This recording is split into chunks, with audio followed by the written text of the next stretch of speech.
What's up, everyone? My name is Austin Shadle, and welcome back to the Life Endurance Podcast, where we explore methods of unlocking your true potential in the greatest endurance race we all partake in, life.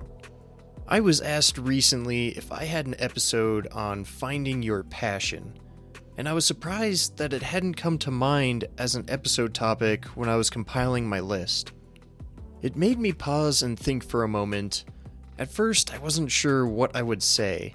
I think because I've always been a very objective-oriented person, naturally viewing life as objectives, and I think that led me to understand where my passions were in life. But I know now that isn't how everyone views life. It actually took me a long time to realize that, and it clicked sometime in college when I was applying to a lot of internships, and I always saw the question asking if I was objective-oriented. This always confused me because, with how my brain works, I didn't understand how people did anything without being objective-oriented. Getting to go to college, meeting and interacting with way more people than ever before, I realized many people are just simply going with the flow, so to say, which is something that personally does not come naturally to me in most situations.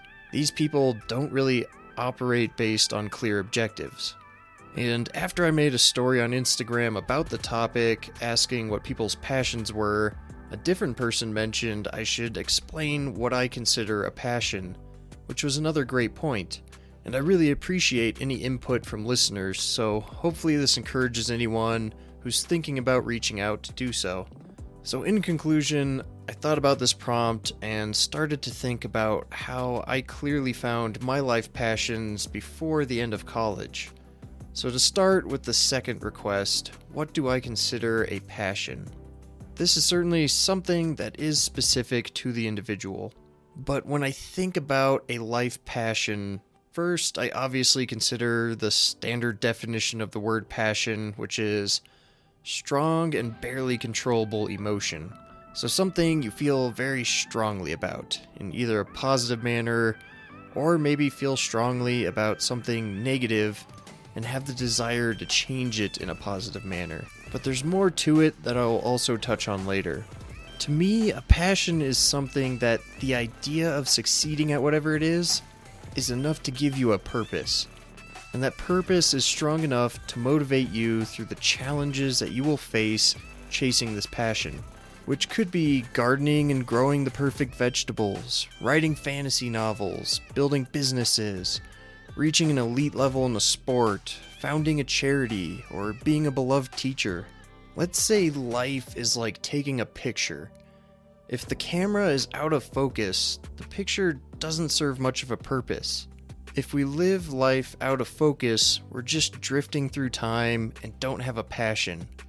Our passions focus our lens and allow us to apply meaning to our life.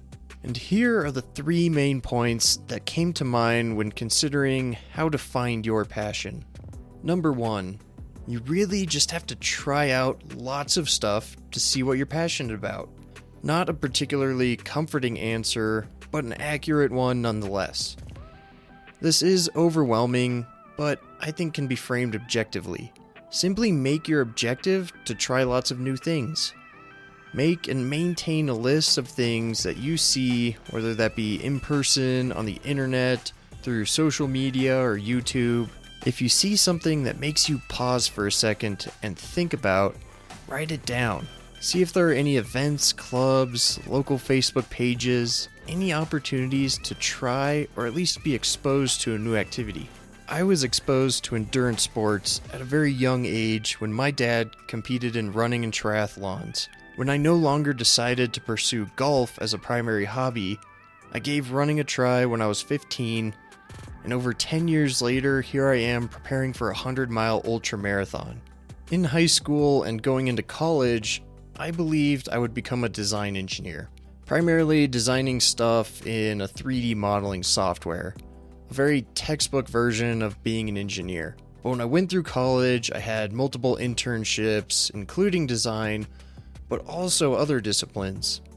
And through this, I started to learn more about project management, and in general, how all of the pieces fit together to make something happen, not just the design engineering side, and this piqued my interest. Then I took a chance and accepted a very daunting internship in construction management, and despite the difficulty and intense nature of it, I discovered that I had a passion for project management. And I'll share one more personal example of how a new interest entered my world. Now, I've never been attracted to the concept of rock climbing. Trying real, in-nature rock climbing just doesn't really appeal to me. But for whatever reason, I have a friend who climbs frozen waterfalls in the winter, and when I saw that, my brain went, I want to climb a freaking frozen waterfall, even though I'm told it's considered even more dangerous than your typical rock climbing. But this is a great example of you don't know until you see or are exposed to something, and you just follow your gut until you experience it and can decide whether or not it's for you. Note, I have not climbed a frozen waterfall yet, but it's definitely still on my life bucket list. And to finish this first point, I want to say to any listener currently in college, check out the list of clubs in your school and take the time to visit any and everyone that sounds interesting. I have a video on my YouTube channel that covers this, but long story short, I only went to one club for my first couple years, only for it to end up not serving me well, and I wish I would have spent the time trying more clubs, meeting more people, and expanding my view of the world. So if you are in college, go crazy and try as many as you can. You don't know until you try. Point number 2. Be conscious of when you see someone's accomplishments and think, damn, that's really cool. I might like to spend the time and effort to do that. This could be similar to me seeing my friend climb frozen waterfalls, being something fun and exciting that appeals to you. But for this point, I'm focusing more towards long-term difficult accomplishments, such as running an ultramarathon, building a successful business, starting a charity that saves lives, creating expertly crafted pieces of art, or it could be even more, say, just ordinary, and you have an overwhelming respect and admiration for being a really good grade school teacher. Something that would result in a long-term and difficult journey.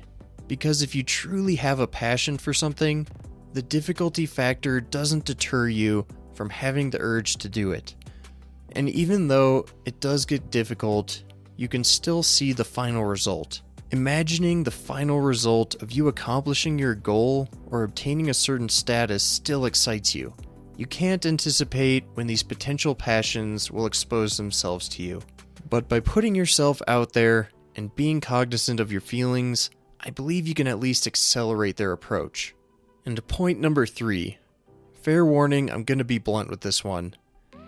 Don't give a f*** what other people think is cool or worth spending time on. Decide for yourself. What makes sense to you and is something you would be proud of.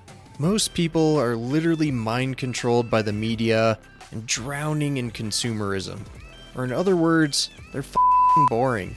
Yes, when most people are like this, it becomes difficult and very intimidating to do anything outside of the norm. But how many people do you really look up to and are impressed by that just stick to the norm, keeping up with the Joneses and following whatever the latest trend is?